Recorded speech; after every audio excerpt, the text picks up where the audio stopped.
التحیات جو نماز میں پڑھی جاتی ہیں، اس کا ترجمہ اور تشریح یہ بھی انسان کو آنی چاہیے کہ ہم کیا پڑھتے ہیں، اس کا مطلب کیا ہے، التحیات کا مطلب کیا ہے، جو پوری پڑھتے ہیں۔ التحیات، تحیت عربی میں سلام کو کہتے ہیں۔ جو ابتدائی ملاقات میں جو پہلے جملے کہے جاتے ہیں، چاہے وہ سلام ہو، ہیلو ہائے ہو یا آداب ہو، کوئی بھی ایسا لفظ جو ملاقات کے شروع میں کہا جاتا ہے اس کو عربی میں تحیتن کہتے ہیں۔ تو التحیات للہ کا مطلب کہ تمام قولی زبان سے ادا کی جانے والی ساری عبادتیں للہ، اللہ کے لیے ہیں۔ والصلوات، اور تمام وہ عبادات جو انسان اپنے بدن سے ادا کرتا ہے، چاہے وہ رکوع کی شکل میں ہو، چاہے وہ سجدے کی شکل میں ہو، نماز ہو، قرآن کریم کی تلاوت ہو، کوئی بھی ایسا کام، کوئی بھی ایسی عبادت جو انسان بدن سے کرتا ہے، اس کو الصلوات سے تعبیر کیا گیا کہ تمام بدنی عبادتیں وہ بھی کس کے لیے؟ للہ۔ والطیبات، اور تمام مالی عبادات، وہ عبادتیں جو انسان مال خرچ کر کے ادا کرتا ہے، وہ صدقہ ہو، وہ زکوٰۃ ہو، وہ حج ہو، وہ قربانی ہو، کوئی بھی ایسی عبادت جس میں انسان مال خرچ کرتا ہے، تو انسان یہ کہتا ہے والطیبات، کہ وہ ساری عبادتیں بھی اللہ ہی کے لیے ہیں۔ اب اس کے مفہوم پر غور کرنے کی ضرورت ہے کہ انسان شروع میں ہی کہہ دیتا ہے التحیات للہ والصلوات والطیبات، کہ میری ہر زبانی عبادت بھی اللہ کے لیے ہے، میری ہر بدنی عبادت بھی اللہ کے لیے ہے، میری ہر مالی عبادت بھی اللہ کے لیے ہے۔ اور عبادات کے یہی 3 طریقے ہیں اسلام میں۔ کچھ عبادتیں زبان سے ادا ہوتی ہیں، کچھ بدن سے ادا ہوتی ہیں، کچھ مال سے ادا ہوتی ہیں، کچھ ان سب سے مل کر مشترک ادا ہوتی ہیں۔ تو گویا انسان ان 3 جملوں میں التحیات للہ والصلوات والطیبات، اس میں یہ کہہ رہا ہے کہ میری ہر قسم کی عبادت صرف اور صرف اللہ کے لیے ہے۔ اب جب انسان اپنی زبان سے اس بات کا اقرار کرتا ہے تو سب سے پہلے تو اس کو یہی سمجھ آ جانا چاہیے کہ اب عبادت کسی اور کی نہیں ہو سکتی، اللہ کے علاوہ کسی اور کی عبادت نہیں ہو سکتی، اس لیے کہ میں خود کہہ چکا ہوں التحیات للہ والصلوات للہ والطیبات للہ، کہ زبان کی عبادت بھی آپ کی ہے، بدن کی عبادت بھی آپ کی ہے، مال کی عبادت بھی آپ کی ہے۔ اب عبادت تو کم از کم کسی اور کی نہیں ہو سکتی، اس لیے کہ عبادت کی ساری قسمیں تو میں پہلے کہہ چکا کہ آپ کی ہیں۔ تو اسی سے انسان کا وہ عقیدہ توحید جو اسلام کا بنیادی عقیدہ ہے، جو اسلام کی بنیاد ہے، یہ اسی کا درس ہے کہ اور کسی کے لیے وہ عبادت۔ اب دیکھیں، اگر کوئی شخص غیر اللہ کے سامنے سجدہ کرتا ہے، اگر کوئی شخص غیر اللہ کے نام پہ نظر نیاز کرتا ہے، اگر کوئی شخص غیر اللہ کے نام پہ کسی جانور کو ذبح کرتا ہے، اگر کوئی شخص غیر اللہ کے نام پہ صدقہ کرتا ہے، وہ کوئی بھی شکل ہو، اب کہیں پر مالی عبادت ہے، غیر اللہ کے نام پہ کسی جانور کی گردن پہ چھری چلانا، اب اس میں انسان کا مال خرچ ہو رہا ہے۔ اب یہ مالی، اس کو اگرچہ فقہا نے لکھا ہے یہ بدنی عبادت ہے، لیکن اس کے اندر مال بھی خرچ ہو رہا ہے انسان کا۔ تو اب اس کا مطلب اس نے جب یہ کہا تھا والطیبات، یا جب اس نے یہ کہا تھا الصلوات، تو اس نے یہ کہہ دیا تھا کہ میں قربانی بھی آپ کے نام پہ کروں گا، میں صدقہ بھی آپ کے نام پہ کروں گا، میں سجدہ بھی آپ کے سامنے کروں گا۔ تو حضور علیہ الصلاۃ والسلام نے فرمایا اللہ کو سلام کرنے کا طریقہ یہ ہے، اللہ کو یوں سلام کیا جاتا ہے، اللہ کو یوں سلام نہیں کیا جاتا السلام علی اللہ۔ یہ جب زبان سے کہو گے تو اللہ کو خوشی ہوگی، اللہ اپنے بندے سے خوش ہوگا کہ اس نے ہر قسم کی عبادات کو میرے ساتھ خاص کر دیا ہے کہ یا اللہ میں تیرے علاوہ کسی کی عبادت نہیں کروں گا، تمہارے ان الفاظ کی اللہ کو کوئی ضرورت نہیں کہ السلام علی اللہ۔ اللہ تعالیٰ تم سے یہ چاہتا ہے کہ تم یہ کہو التحیات للہ والصلوات والطیبات۔ یہ اس کا وہ بنیادی فلسفہ ہے، یہ وہ اس کا بنیادی مفہوم ہے جو ہم ہر نماز میں پڑھتے ہیں، ہر نماز میں اس کا اقرار کرتے ہیں۔ تو اس تصور کے ساتھ ہم اس کو پڑھیں کہ یہ میں کیا کہہ رہا ہوں زبان سے۔ جب یہ تصور ذہن میں ہوگا تو پھر خود بہت ساری چیزوں میں انسان خود فیصلہ کر لیتا ہے۔ آپ کے سامنے جب دو چیزیں آئیں گی کہ یہ ٹھیک ہے یا غلط، تو اسی چیز کو آپ سامنے رکھ لیں کہ میں تشہد میں یہ 3 کلمات کہتا ہوں، آیا یہ ان 3 جملوں کے منافی تو نہیں ہے میرا یہ کام؟ اگر منافی ہے تو پھر اس کو چھوڑ دیں۔ اب یہ کوئی اختلافی چیز تو نہیں ہے نا، التحیات للہ یہ تو کوئی اختلافی چیز نہیں ہے، تو اتفاقی چیز ہے۔ سبھی کہتے ہیں کہ نماز میں یہ پڑھنی ہے، اور جب پڑھنی ہے تو اس کا مطلب بھی سمجھنا چاہیے۔ جب مطلب سمجھ میں آئے گا تو انسان خود بہت سارے ان کاموں سے رک جائے گا جو شریعت کے خلاف ہیں۔ اس کے بعد آگے السلام علیک ایھا النبی ورحمۃ اللہ وبرکاتہ، سلام ہو آپ پر اے نبی اور اللہ کی رحمت اور اللہ کی برکتیں۔ اب یہاں پر انسان نے اللہ کو تو سلام کر لیا، اللہ کو سلام کیا، لیکن اس سے بھی اندازہ لگایا جا سکتا ہے کہ اللہ تعالیٰ نے اپنے آپ کو سلام کرنے کا انداز بالکل الگ رکھوایا ہے کہ اللہ تعالیٰ کو یوں نہیں کہو السلام علی اللہ، باقی آگے السلام علیک ایھا النبی، السلام علینا وعلی عباد اللہ الصالحین، سب کو سلام کرنے کا طریقہ یہ السلام علیک السلام علینا، لیکن اللہ کو سلام کرنے کا طریقہ تھوڑا الگ ہونا چاہیے، اس لیے کہ اللہ اور اللہ کے بندوں میں فرق ہے۔ اللہ اللہ ہے تو اللہ کو سلام کرنے کا انداز بھی منفرد ہونا چاہیے، ممتاز ہونا چاہیے، سب سے الگ ہونا چاہیے۔ تو اللہ کو سلام کر دیا۔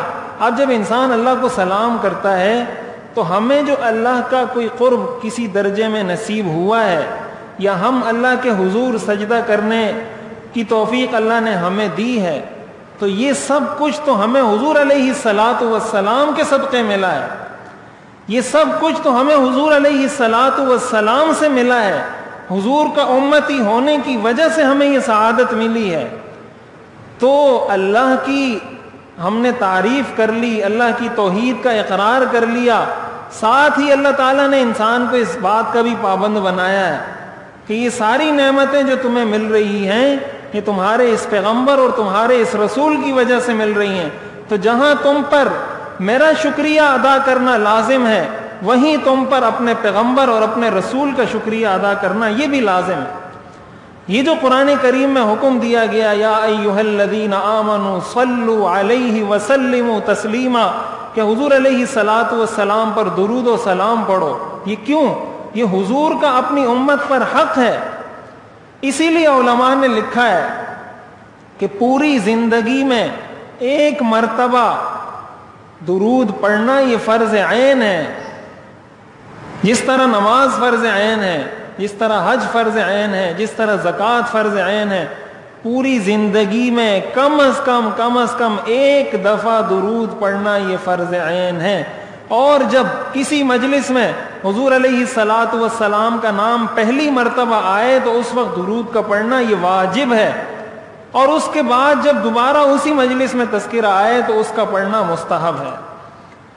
تو حضور علیہ الصلاۃ والسلام پر درود کا پڑھنا یہ ہمارا فرض ہے، یہ حضور کا ہم پر حق ہے، اس لیے کہ ہمیں جو اتنی نعمتیں، اتنی آسائشیں، اتنی آسانیاں ملی ہیں، یہ اتنی آسانیاں باقی امتوں کو نصیب نہیں ہوئی تھی کہ اتنا تھوڑا عمل کر کے اتنا ثواب انسان کما لیتا ہے، اتنی تھوڑی عمر میں اتنا بڑا اجر حاصل کر لیتا ہے، یہ کیوں ہمیں نصیب ہوا ہے؟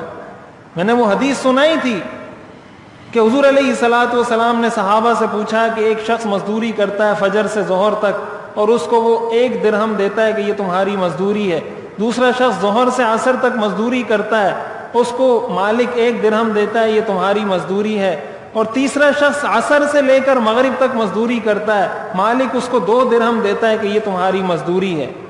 حضور علیہ الصلاۃ والسلام نے فرمایا حضرت موسیٰ علیہ السلام کی امت نے بھی فجر سے ظہر تک مزدوری کی، اللہ نے ان کو 1 درہم مزدوری دے دی۔ عیسائیوں نے ظہر سے عصر تک مزدوری کی، اللہ کی عبادت کی، اللہ نے ان کو 1 درہم مزدوری دے دی. میری امت نے مزدوری صرف ظہر سے عصر سے مغرب کی ہے، اور اللہ تعالیٰ نے ان کو مزدوری میں 2 درہم عطا کر دیے. اللہ تعالیٰ نے یہود و نصارہ کے ساتھ ظلم نہیں کیا، ان کا حق اتنا بنتا تھا، لیکن اس امت پر خصوصی احسان کیا کہ حق ان کا 1 بنتا تھا، اللہ تعالیٰ نے 2 عطا کر دیے. تو یہ ہمیں کیوں عطا ہوا ہے؟ حضور علیہ الصلوۃ والسلام کی وجہ سے.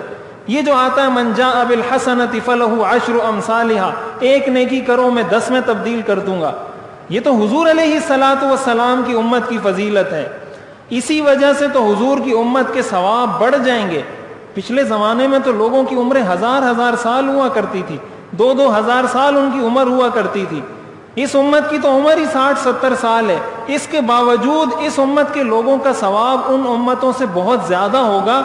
اس کی وجہ کیا ہے؟ اس کی وجہ حضور علیہ الصلوۃ والسلام کی ذات ہے، آپ کی شخصیت ہے. تو اس لیے حضور کے احسانات کا یہ تقاضا ہے کہ انسان کم از کم حضور علیہ الصلوۃ والسلام پر درود پڑھے. تو اسی وجہ سے پھر انسان جب اللہ کا شکریہ ادا کرتا ہے، ساتھ ہی حضور علیہ الصلوۃ والسلام کا بھی شکریہ ادا کرتا ہے. السلام علیک ایھا النبی، کہ سلامتی ہو آپ پر اے نبی، ورحمت اللہ، اللہ کی رحمتیں ہوں آپ پر، وبرکاتہ، اللہ کی برکتیں ہوں آپ پر.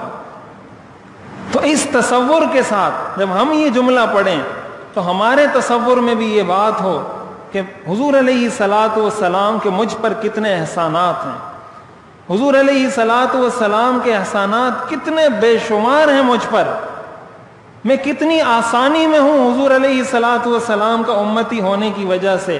تو میں اس تصور کے ساتھ جب سلام پیش کروں گا تو پھر خود ہی انسان کا ضمیر انسان کو یہ بھی کہے گا کہ جب اتنے اس کے احسانات ہیں تو پھر اس کی سنتوں پہ عمل کیوں نہیں کرتے، اس نے جو طریقہ بتایا ہے اس طریقے کو کیوں اختیار نہیں کرتے. جب اس نے اتنا احسان کیا ہے تو محسن کا شکریہ تو یہ ہوتا ہے کہ جو حکم اس نے تمہیں دیا ہے کم از کم اس حکم کو تو مان لو، اور وہ حکم بھی تمہارے فائدے کا، اپنے فائدے کا کوئی حکم نہیں دیا، تمہارے فائدے کا حکم دیا ہے، اور وہ تمہارا اتنا بڑا محسن ہے. تو یہ تصور جب انسان کا قائم ہوتا ہے تو پھر وہ اپنی زندگی کو سنت کے مطابق بناتا ہے، اور جب اس کی زندگی سنت کے مطابق بنتی ہے تو خود راہ راست پر بھی آتا ہے، خود صراط مستقیم پر بھی چل پڑتا ہے.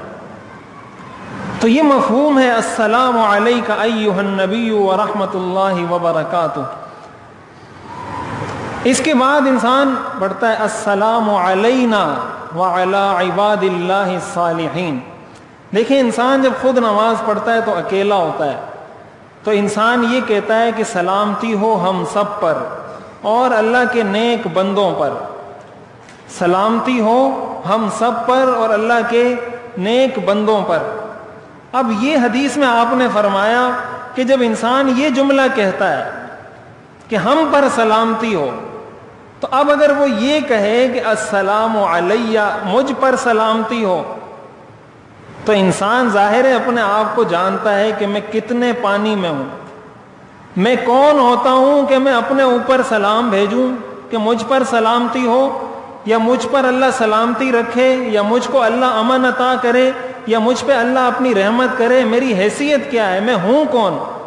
تو وہ یہ نہیں کہتا کہ یا اللہ مجھ پہ اپنی سلامتی فرما، وہ کہتا ہے اللہ ہم سب پہ سلامتی فرما دے. تو اللہ تعالیٰ جب اپنے کسی نیک بندے پہ فرمائیں گے تو اس کے ضمن میں اس گناہگار پہ بھی سلامتی کر دیں گے کہ چلو ان سب پہ سلام کیا تو تم پہ بھی سلامتی ہو میری طرف سے.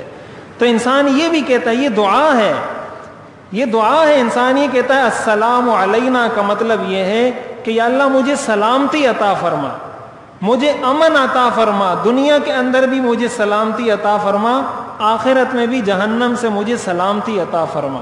یہ دعا کر رہا ہوتا ہے انسان السلام علینا وعلی عباد اللہ الصالحین، اللہ کے تمام نیک بندوں پر سلام. اب یہ بہت بنیادی ایک چیز یہاں سمجھنے کی ہے کہ اللہ تعالیٰ اپنے نیک بندوں کا کتنا خیال کرتے ہیں، اللہ تعالیٰ کو اپنے نیک بندوں سے کتنی محبت ہوتی ہے کہ نماز آپ پڑھ رہے ہیں، نماز میں پڑھ رہا ہوں، لیکن اللہ نے مجھ پہ لازم کیا ہے کہ میں اللہ کے ہر نیک بندے کے لیے اپنی ہر نماز میں دعا کروں. اگر میں اللہ کے نیک بندے کے لیے نماز میں دعا نہیں کروں گا میری نماز ہوگی ہی نہیں. اگر میں نے یہ نہیں کہا وَعَلَىٰ عِبَادِ اللَّهِ الصَّالِحِينَ میری نماز ہوگی ہی نہیں. اس سے پتہ چلتا ہے کہ اللہ کو کتنی محبت ہے اپنے نیک بندوں سے. یعنی آپ چاہیں یا آپ نہ چاہیں, آپ کا دل اجازت دے یا اجازت نہ دے, بہر صورت آپ پر لازم ہے کہ آپ اپنی ہر نماز میں اللہ کے نیک بندے کے لیے دعا کریں, ورنہ آپ کی نماز ہی قبول نہیں ہوگی. اتنا کیا کوئی کسی کا خیال کرتا ہے؟ اور اللہ کے سامنے اگر ہم نیکی کرتے ہیں, اللہ کی فرما برداری کرتے ہیں, تو اللہ پہ کون سا احسان کرتے ہیں؟ اپنے اوپر ہی احسان کرتے ہیں. لیکن اس کا اجر بھی اللہ تعالی ہمیں ایسے عطا فرما رہے ہیں کہ ہر نمازی کو پابند کیا ہوا ہے. ہر نمازی پابند ہے کہ اللہ کے اس نیک بندے کے لیے دعا کرے. وہ نیک بندہ کالا ہو, گورا ہو, کوئی زبان بولنے والا ہو, چھوٹا ہو, بڑا ہو, مرد ہو, عورت ہو, اگر وہ اس کی زندگی شریعت کے مطابق ہے, یہ وہ چیز ہے جو مادیت پرست لوگوں کو سمجھ نہیں آتی. یہ وہ روحانیت ہے, اس کو برکت کہا جاتا ہے. یعنی ایک آدمی نیک ہے, مثال کے طور پر اللہ تعالیٰ کی فرما برداری کرتا ہے, اس کی زندگی شریعت کے مطابق ہے. اب وہ تو بیٹھا ہوا ہے اپنے گھر میں. دنیا کے اندر کوئی تقریباً 1.5 ارب کے قریب مسلمان ہیں. ان میں کوئی 50 کروڑ لوگ یا 40 کروڑ یا آپ 30 کروڑ لوگ تو نماز پڑھتے ہوں گے, 20 کروڑ لوگ تو نماز پڑھتے ہوں گے. اب دن میں 5 نمازیں اگر کوئی شخص پڑھتا ہے, تو اگر آپ قعدہ اولیٰ کی اتحیات کو بھی ملائیں, قعدہ اخیرہ کی اتحیات کو بھی ملائیں, تو اگر 20 کروڑ انسان روزانہ نماز پڑھتے ہیں, اس کا مطلب یہ ہوا کہ اس ایک نیک آدمی کے لیے کم از کم دن میں 30 کروڑ مرتبہ سلامتی کی دعا کی جا رہی ہے. اور یہ اللہ کی طرف سے لازم ہے کہ یہ 30 کروڑ لوگ روزانہ میرے اس نیک بندے کے لیے دعا کریں گے. اب اس کو جو برکت نصیب ہوتی ہے, اس کو جو روحانیت نصیب ہوتی ہے, یہ وہ چیز ہے جو کہا جاتا ہے کہ دل کا اطمینان پیسوں سے نصیب نہیں ہوتا, مال گاڑی بنگلے سے نصیب نہیں ہوتا. اس لیے کہ مال گاڑی اور بنگلے والے کے لیے آپ نماز میں دعا نہیں کرتے اور نہیں کر سکتے, اور اللہ کے نیک بندے کے لیے آپ نہیں کریں گے تو نماز ہی نہیں ہوگی. اس لیے اس کو دل کا سکون بھی نصیب ہوتا ہے, اس لیے وہ فقیر ہو کر بھی امیر ہوتا ہے, اس لیے اس کو دل کا اطمینان بھی نصیب ہوتا ہے, اس لیے اس کو روحانیت بھی نصیب ہوتی ہے اور برکت بھی نصیب ہوتی ہے. یہ وہ چیز ہے, یہ وہ فلسفہ ہے جو مادیت اور روحانیت میں فرق کرتا ہے, کثرت اور برکت میں فرق کرتا ہے. کثرت الگ چیز ہے, برکت الگ چیز ہے.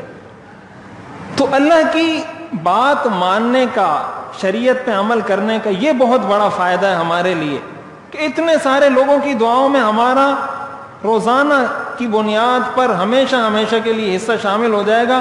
انسان قبر میں پڑا ہوگا تو جتنے کروڑ لوگ نماز پڑھ رہے ہیں وہ سارے اس کے لیے دعا کر رہے ہیں. وہ قبر میں ہے, اس کو پتہ بھی نہیں ہے, اور اس نماز پڑھنے والے کو بھی نہیں پتا کہ میں اس کے لیے دعا کر رہا ہوں, لیکن وہ اس کے لیے دعا کر رہا ہے. چاہے وہ قبر میں ہو, وہ گھر میں ہو, وہ بیمار ہو, وہ اسپتال میں ہو, کسی جگہ ہو, اس کے لیے دعا ہو رہی ہے. ایک سلسلہ اللہ نے جاری کر دیا ہے. یہ مطلب ہے اس کا السلام علینا, کہ یا اللہ مجھے سلامتی عطا فرما, وعلی عباد اللہ الصالحین, اور اپنے تمام نیک بندوں کو سلامتی عطا فرما.